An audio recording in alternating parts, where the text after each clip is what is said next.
and we won't stop marching. We can't stop thriving and we won't stop thriving. To that end, because you led me directly there, I've been asking everyone who's appeared on this platform, what does activism look like? And I feel like back in the day, we had an idea. Yes, it is marching. Yes, it Yeah. is protesting. Yes, it is speaking out against things that we feel are not right or unjust. But talk to me about what activism looks like for Yvonne Orji. Listen, activism, I think the beauty of activism is that it has many faces, right? You're going to have the people on the front lines. Like, you know what? Martin Luther King marched, but there were a lot of women who were in the homes like, hey, BT Dubs, when they come back, this is how we support all the people who are marching on the front lines. And we're going to be here doing what we know to do best here. And you know what? Somebody needs to bail them out of jail so now we need to be in the community, getting money or whatever it is. So it's like everybody has a position to play. And so play your position like a shortstop, bruh. So whoever you are and whatever you do, play your position. So activism could look like, you know what? I'm not the one that's built to be on the front line, but you know what? My pockets go deep, so I'm gonna support the people on the front line. I'm a comedian. Black joy is a form of activism. There's always a call for entertainers or celebrities that have the platform to do something. Why aren't you speaking out? I'm not a believer in thinking that it's mandatory. Like you said, everyone can be an activist and be activated in different ways. But talk to me about the connection. Talk to me about the marginalization in your world and how you feel like it even inspires you to say more and use your platform to do more. Beneath the surface of what we do, like Niecy Nash says, it's the who, right? The who is the person who's going to be like, hey, let me call this out. Either blind racism in terms of overt racism, in terms of ways that we can be better, in terms of ways that we can actually be more uplifting to the community that you may not even realize that you're serving. Before I let you go, talk to me about the urgency, in your opinion, for people to vote, our people to get out and vote this coming election. Yeah, I mean, guys, guys, guys, if you think you're tired now, I'm telling you right now, we cannot take this sitting down. We can't take this jokingly. I understand that it may be hard to figure out who to vote for, but at the end of the day, we got to vote for our families. We got to vote for our legacies. We got to vote for continued progress. We have to vote for upward mobility. We have to vote for equality in a way that is long lasting. And if we succeeded before, we can do it again. You talk about the whole. This is the time.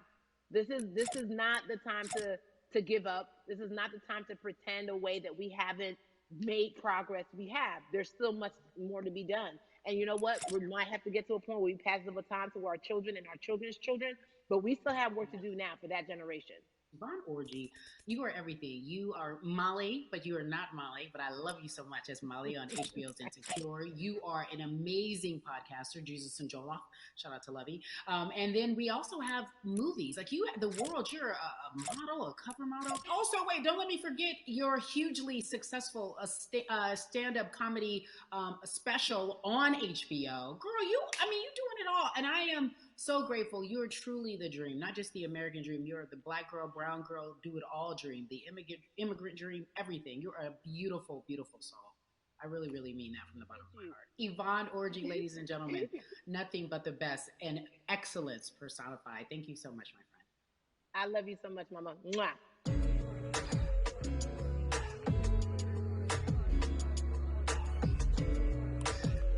Yeah, la la. So, Atlanta has been one of the hotbeds in terms of political unrest and social injustice. We've seen so much happen in that city, and we've also seen so much come from that city, including one of our very own founding fathers of the civil rights movement, and that's Martin Luther King Jr. But right now, we want to welcome in someone who has used his platform to talk about voting, to talk about racial injustice, and how he's trying to help. Atlanta's very own Russ joins us now on We the People. Russ, I'm not going to fan out and tell you what some of my favorite songs were that I listened to repeat on yours. We're going to get to the topic at hand. So amazing. We got to talk about recently you did an interview where you shared your outlook on culture and music. And you also were very candid about the fact that you have a privilege and that it's necessary for you to give back. Tell everybody about what that means. as like it's very obvious, I'm white and I'm in black culture and I'm benefiting financially off of it. So I feel like if you're a white person financially benefiting off of black culture, you have to put finances back into black culture. It's just that simple. The screenshots with your feelings, it just comes off like fake empathy because it comes off very dismissive and very oh, that sucks for y'all, but anyway, back to what I was doing. Have you felt that way always, or is it now because of the time of where we are in this country? I've always had the feeling. I think now it's just obviously elevated. It's a new level, and there's new, it's to the point now where you can't. First of all, you can't not say anything. Second of all, though, I just think saying something isn't enough anymore. I think, if you have the ability to put money back into a culture that you're financially benefiting from, you have the ability to, you should. It's interesting that you talk about it in that way because some people do believe that silence is the best way to go because it's hard to talk race, especially if you're white and you're in the black culture. People just feel as if they can't talk about it. They feel awkward. They feel as if they don't have the privilege or the voice or the words. How do you find yourself right now in terms of interacting with people when they want to talk to you about social injustice, police brutality, what's going on in this country right now? Well, first of all, picking and choosing whether you want to be silent or not about race, that's a privilege in and of itself. But no, I mean, I try to just do my best to listen to the black people around me and the educated black people I have in my life. So I do my best to not act like I have all the answers for everything, especially in a culture that I'm not from. But that's why when we decided to raise the money for Black Lives Matter organizations, when we raised 500,000, we got on the phone with some of the women who started Black Lives Matter. I got on the phone with Tamika Mallory. I was on the phone with Karen Civil and talking with my friends to make sure the money went to like the correct places, and people who really need it. It's just about listening. That's all. It's about listening. Let's talk about that for a moment because the way I think of activism, for me, it looks very differently. It's not necessarily just protesting on the front lines. I think that's great. But what about being an activist in the way in which you have decided to be one? What inspired you? What did it look like? You said you raised money for Black Lives Matter. What did you do? Mm-hmm. Walk us through everything that you did and how you find yourself in this moment right now. So for me, it was 3 years ago. I had like a string of festivals, and I decided that I was going to wear T-shirts with a message on them because I figured, what better time to use a platform than in a bunch of people. So one of the T-shirts I wore was, "If you want to change the system, speak up. White silence is pro-racism." The whole thing, and it didn't really it kind of got swept under the rug back then. But when all this stuff started happening again, and it's been happening, the police brutality against innocent black people, I was like, man, I'm not the biggest artist in the world, and I certainly don't have the most white fans in the world, but I got a good amount of people that I can definitely mobilize and turn into some money, and I know they're down for the cause because it's merch, it's a good thing, and I've always been outspoken anyway, and so how am I going to be in black culture and not be outspoken about racism? And then I got to ask you this because you grew up in Atlanta, so that gives you a heads up, depending for so many people, because you're in the crux of that beautiful black city where there are so many wonderful black leaders, home of so much great music and things that speak to our culture right now. And we are really, really getting our word out, especially with this platform today, and saying that we must use our voice to vote. Talk to me about what the importance of voting for you in this upcoming election. Yeah, so full transparency, I had never voted before, ever. And because, I was one of those people who was like, my vote doesn't matter. And, I don't know, maybe it's because I was younger, maybe it's because I really thought that, or I don't know, but I just think that it's got to, now this is a bit of a privilege to say it's got to a breaking point for me, because obviously it's been past the breaking point for black people. But I think that as a whole, the young people need to get out and vote, because we're the ones that never show up.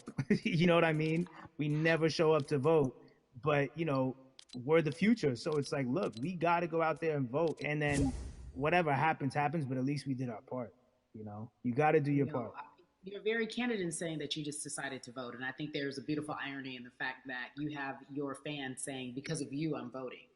Right. And there's something beautiful about that. But I want to know why now for you. Why in this moment is it important for you to vote? And what hit your spirit to say, yes, this is the time to do it? Honestly, because I think that George Floyd really uh, woke up a lot of people who, including myself, who I was vocal and outspoken about racism. I put it in my lyrics. I put it on T-shirts. I would talk about it in interviews. Like, you know, I was vocal about it. But that video in that moment, I think me along with a lot of other people just kind of was like, all right, like words are simply not enough anymore. We gotta do something, whether it's raising money, whether it's voting or all the above. Like we got to do something, you know. And I'm ashamed that it took that for me to be like, I need to raise money and I need to vote. You know, it's a shame, and I don't know. I guess it snapped a bunch of people out of it. You know, and even if you were vocal and whatnot, it's time to actually put your money where your mouth is. It's time to go vote.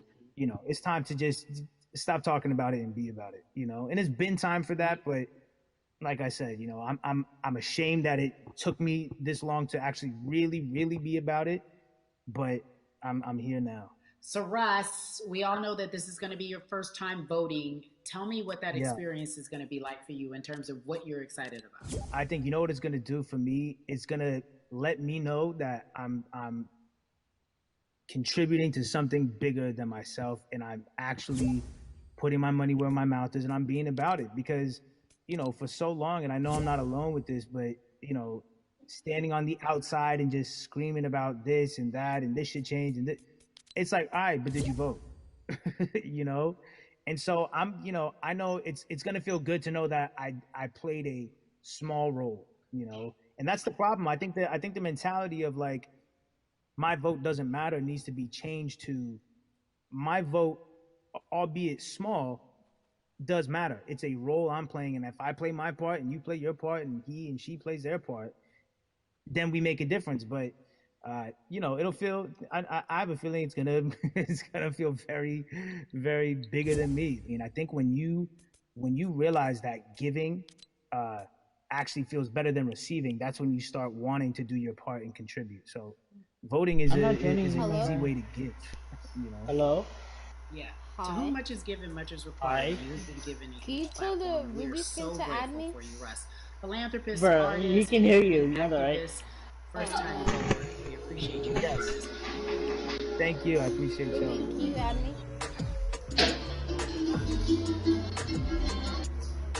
Second to you. Yeah. Happened. So cities like Atlanta and Chicago have been at the forefront of discussions, especially now in this country. And we're talking about COVID-19 and systemic racism as well as police brutality and what we can do in this country. Again, we're continuing our conversation, letting you know that your voice is your vote and your vote is your voice. We can change where we are in this country. Currently, I like to welcome you in Chicago Cubs right now, Jason Hayward. I appreciate you. I brought in Atlanta and Chicago because I know you grew up in the metropolitan area of Atlanta, more specifically McDonough. Let's be technical. Black Lives Matter. And you have been very vocal throughout this entire time in terms of what our country's been experiencing. Let's look at the past month and a half, if you will. What has been the hardest thing for you to do? The hardest thing for me to deal with this last month has just been going from the virus shutting everything down to the protest. Multiple situations. We've had people protesting, wondering what I really realized that I need to be a part of the positive message. That doesn't get lost in all the chaos going on, but people actually hear from a reasonable, respectful person. Reasonable, respectable person. Dad, where are you? Which leads us No. Our family is a beautiful collective. He's somewhere. And artists. You are a part of that. Talk to me about why that's important for you right now and this be a part of that collective. To me personally, it's important to be a part of that because I've somewhat use baseball and my craft as an excuse to not get more involved in voting. But I can't any longer use baseball and work as an excuse not to get educated, and not also to show people like any moment in time, any moment.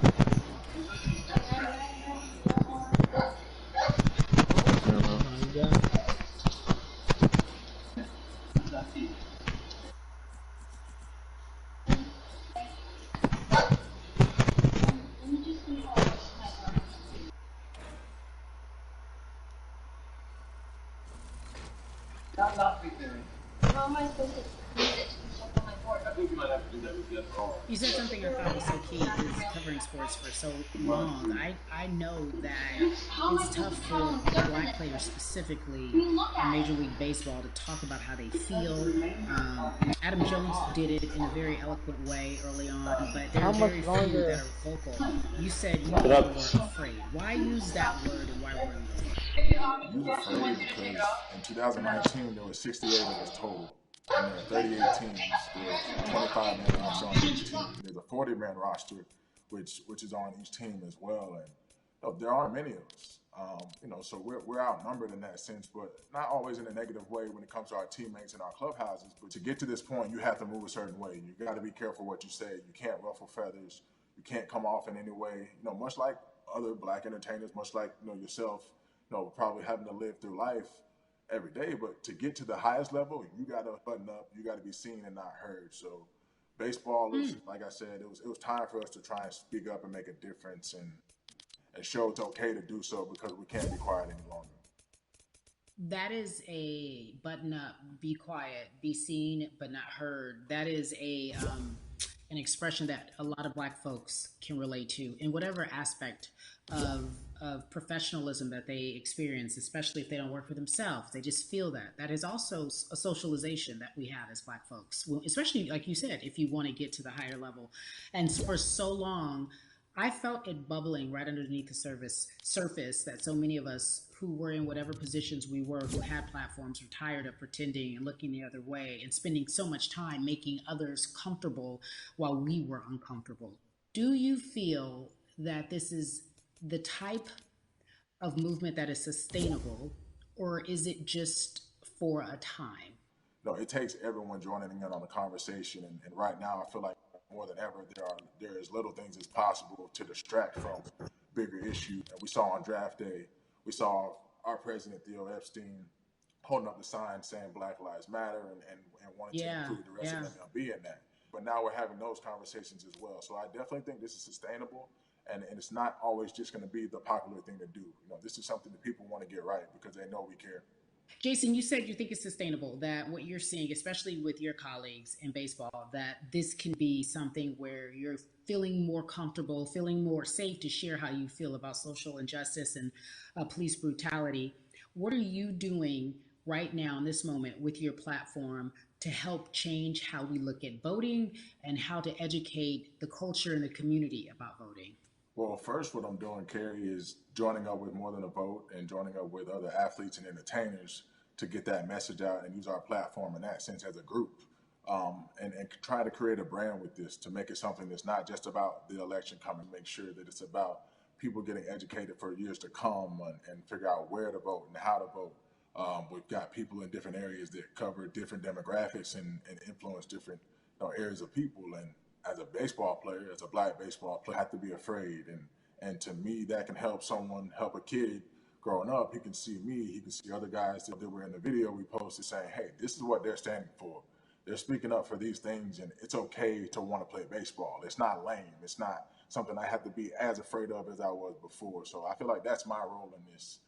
I have a younger brother as well. He's 24. He also plays baseball. So I've got to lead by example. I can't just always, come up with a good answer that sounds good on TV when I get asked a question on, what do we need to do to make changes? I'm joining up here to make sure that I take action and get educated myself. For one, so many people, I feel like in Atlanta, they're on the move. Well, when you want to try to make a vote and try and cast your vote, you have to do it by mail. You have to sign up for the absentee ballot. Then you have to get another ballot in return. They have to send it back to you. Well, for me personally, they didn't send that back until it was too late, right? We didn't get it in the mail to the address that's an Atlanta address at my parents' house. We didn't get that in the mail until it was too late. And then from other friends and family that are still in Georgia right now, I just hear about them being held in lines too long and trying to get off work. And we know how it is for any family, but let alone a Black family in a city or in the suburbs trying to take care of their family and trying to provide for them. You try to get off work, and then you're like, wait a minute. You start looking at the clock. It's like, oh, this is not going to happen today, right? And so I saw, Mayor Keisha Bottoms, reach out via social media to people and say, hey, I'm going to address these issues right now. I need y'all to stay in line to cast your votes. Keep hanging in there. So to me in Georgia, that's what that looks like. Well, it's interesting that you even bring that up because there have been all these images specifically from Georgia, because that's such a battleground, where you see people, especially when it came to the primaries, doing whatever it takes. And this is real life voter suppression that you're talking about. It's been happening for decades. It's not fake. What you're saying, these examples of sending you your ballot too late after the fact or shutting down the polls at 6 o'clock while people still are in line, that's a real life issue. There needs to be some type of change. And I think that what we're doing right now is fair, but the idea of voter suppression, do you think that is well known, especially with folks, within the generation, your generation? I think it's known in our communities, right? I don't think it's spoke on enough. I don't think there's been enough light drawn to it. Bring it to light. Let people hear about it. Let people learn about what that looks like. And get more people to say, okay, look, like this is going to happen. We have to expect this, and we can no longer make the excuse. We can't say they didn't warn us. Jason, everybody knows, or it feels as if everyone knows that the time is now. America's paying attention to us. We have their eyes. We have their ears. If you look toward the future, what are you most excited about in terms of seeing a change? I'm excited about how fast the word is traveling. The word is being spread right now. The biggest athletes, the biggest icons, biggest entertainers are doing their part, but I'm also seeing people out there on the streets doing their part. When so many things got lost, could have very easily got in the commotion when it came to protests, and you saw rioting, you saw looting. People still stood their ground, and people still went out there and said, look, we're doing this for the right reasons. We're going to come together. We're going to use drones. We're going to use social medias. I feel like this is a new wave of getting things done the right way and just spreading the message. You're right about that. And you're right. People are spreading the word unapologetically. We out here. We doubling down. Thank you so much. I appreciate you. Right.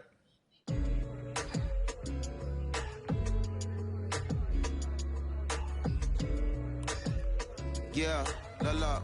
Hey, everybody. I am so excited to welcome a friend, a brother, family member, if you will, former colleague, NBA great, sports analyst, philanthropist. He does it all, and he's here to give us his time and his platform to talk about something that is so important, and that is voting. Everybody, welcome Jalen Rose to We the People.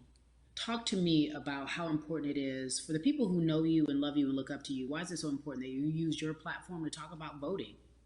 Initially, we have to get past the stigma of the mental systemic racism that comes with the presidential race, governors, mayors, senators, judges. We've been conditioned to believe that our vote does not matter. So usually when we looked up at all of those races and people that were running, not only did they not look like us, we didn't believe they were there to represent our best interest. So therefore, as a collective, we didn't mobilize until Barack Obama, and we felt a sense of hope that finally our country is going to do something that we felt would never happen in our lifetime. And I remember being at the inauguration in 2008. I made sure I was there. And we voted. In 2016, we didn't vote, Carrie. We didn't vote. And so many people try to make this political. This is not political. Me telling somebody to vote is like telling somebody to pay taxes. So that's one, getting over the stigma of nobody is going to represent our best interest. And then number two, the reality is that the person that gets the most votes doesn't necessarily win the presidency. That's uncomfortable right there, because that's actually what took place in 2016. The Electoral College chose the president. And if you put all of their pictures up, I'm pretty sure they look a lot more like each other than they look like you and I. How about that? And then the third thing, especially in urban environments, oh man, they create barriers for us, Carrie. It's like you got to jump over the fence, you got to run past the dog, you got to jump on the hood of the car. The lines is 5 hours long. You get up to the pole and they don't work. Elderly people working in the city, while they got the young people who understand technology working in the suburbs. Like, these are all systematic things that try to discourage us from voting. And then finally, we don't have a day off to vote. We need to work. So we don't get a day off. It's going to be a full day, and I got to work to pay my bills. So you know what I'm going to do? I'm going to mail in vote. And you know what you want people to realize? That counts too. So your vote will be counted if you're able to mail it in. So those are a few things that I hope that we can do and mobilize. And shout to LeBron and his team. Shout to you and everybody involved. We will make a difference. Well, let's talk about more than a vote. There is a Black collective of athletes, of artists coming together and saying voter suppression is a real deal, especially in the Black community. When you just talked about, I got to work, so I can't go vote. And then when we do get in the booth, just in case we don't have to work, do we know who we're voting for? Not only do we have to vote, we got to be educated. And it's not always even about the man who's in office or the woman who's in office for president. It's about your local elections. It's about the people who are your DAs, your state DAs, like the people who actually make change in your community, who will change police brutality, who will make sure that your community is taken care of, who will defund police and hope that they can help you in stopping police brutality. So talk to me about why you decided to be a part of More Than a Vote and what it actually means. Well, it means a lot to be involved with such an impressive collective, as you mentioned. And I said this multiple times, and I know it can be uncomfortable when I say it, but a lot of times we have to get to the root of the issue before we find a solution. And the quote was, I wish America loved Black people as much as it loves Black culture. And this collective, by the way, represents in a lot of ways what's encouraging, but also sometimes disappointing about our role as Black people in America. Because we were brought here as labor and to entertain. And we use those vehicles to get paid and move to the suburbs and be the idols of white kids. And so now that we have this collective, I would say sports and entertainment represent the most powerful group of Black men in the United States. I'm talking about money, power, celebrity, the ability to mobilize, community involvement, their leadership, their intellect. And so to have all of us pull it in the same direction at the same time for anything that we're passionate about is going to be a difference maker, but it's definitely going to be a difference maker in the 2020 vote. Because we're going to make sure we inform everybody that they can let their voice be heard, and failure is not an option. Jalen, what does voter suppression look like to you? A perfect example took place recently, Carrie, in Kentucky. It was 6 p.m. at night, and so many people were standing in line enthusiastic to vote. And you know what they did? Locked the doors. And you know what the people did? They continued to bang on the doors, continued to bang on the windows. They continued to let it be known they were not going to leave the premises until they got a chance to vote. And you know what ended up happening? They opened those doors and allowed those people to vote. So do not be discouraged. These barriers show you that it matters, and we're here to help you break through them. The same thing with our platforms and voices, Carrie, because you know what's going to happen. At some point, Breonna Taylor is not going to be trending anymore. People are not going to be protesting anymore. But it's still up to us to keep making sure that our voices get heard, and this is one way to do so. Right, and that is a form of being activated, being an activist. It doesn't have to be protesting. It doesn't have to look like what you think traditionally activism looks like. It's voting. It's that simple. We now have to understand, like, this is a critical mass moment for this movement to continue to hold up as much steam for as long as possible. And that's what this collection is going to hopefully allow for that situation to happen. Jalen, in today's technology, it should be easier to vote. No doubt. It's like we call these devices smartphones, but yet I can't vote from it. All of the things that we do in our lives are in our phones. All of these barriers are things that people will need to overcome in order to create a level of enthusiasm to vote. And again, this is not political. It's your right to do so. And there's so many times where you feel like somebody may have gotten done unjustly in your community. Pay attention to who the judges are, who's running for Senate, mayor, governor. Pay attention who's running for president. And let's make sure in 2020 we make a difference. Why is More Than a Vote so important and invaluable in our community right now? Well, because right now, I think we have an opportunity to let our voices be heard louder than ever. Anytime you see the mobilization of white kids holding Black Lives Matter signs, that means there's a breakthrough. Now, what happens with that breakthrough is the next step. You're going to look down in your email, Carrie, you're going to see all of these companies telling you how they're going to work on their diversity, how they're looking themselves in the mirror. They need to make change, just like in sports, right? Look on the field and on the court, all those black players. Further you get up, it's like altitude or a ladder. It gets thinner and thinner. And so a lot of people talk about the system being broken. I hate to remind people that it's not broken. It was built this way. And one of our ways to help change the system is to vote. So that's why More Than a Vote is so very important, so we can make sure everybody participates and gives themselves an opportunity to let their voice be heard. I think it's interesting because you talked about Black men being very powerful in the U.S. if they're athletes and entertainers, because for so long those have been the only avenues traditionally to create wealth. The NBA season comes back. What are your feelings on the season coming back in the midst of everything that is happening? I think you'll see players challenging the establishment more. You're going to see them saying, okay, if you have all of these marketing and promotional deals, how many of them are with minorities? How many people are you employing in NBA? What about certain teams? Who do you have as a minority owner?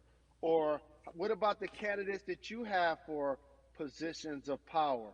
NBA players have proven as blacks that they are now movers and shakers in the game.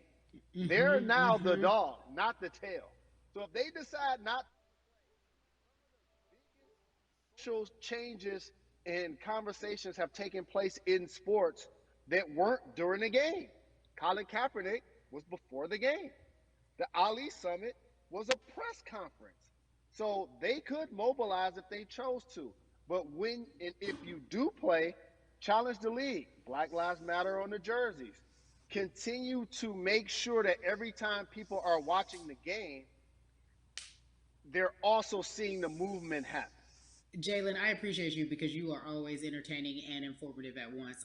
I really, truly am looking forward to the NBA season. Thank you for working with More Than a Vote because your voice, your platform, all of it is needed, my friend. Be safe, okay? Yes, ma'am. I love and appreciate you. One call away always. Thank you. Love you, brother. Love you too. Every conversation that we had today, I hope was helpful for you. I am so grateful to everyone who came on with me to talk about our culture and how we need to change. Huge shout out to Jalen Rose, Bun B, Jason Hayward, Yvonne Orji, and Russ. Their words were inspiring, but also important and invaluable. I hope your phone is full with all the information that we've been able to place in front of you. Again, you need to check out these resources because they are so important because we want you to vote. That is your voice. It is important. We, the people, want you to vote. So go to morethanavote.org, fairfight.com, and whenweallvote.org. Again, thank you so much for joining us and paying attention because this message, again, is invaluable. I'm Carrie Champion for We the People.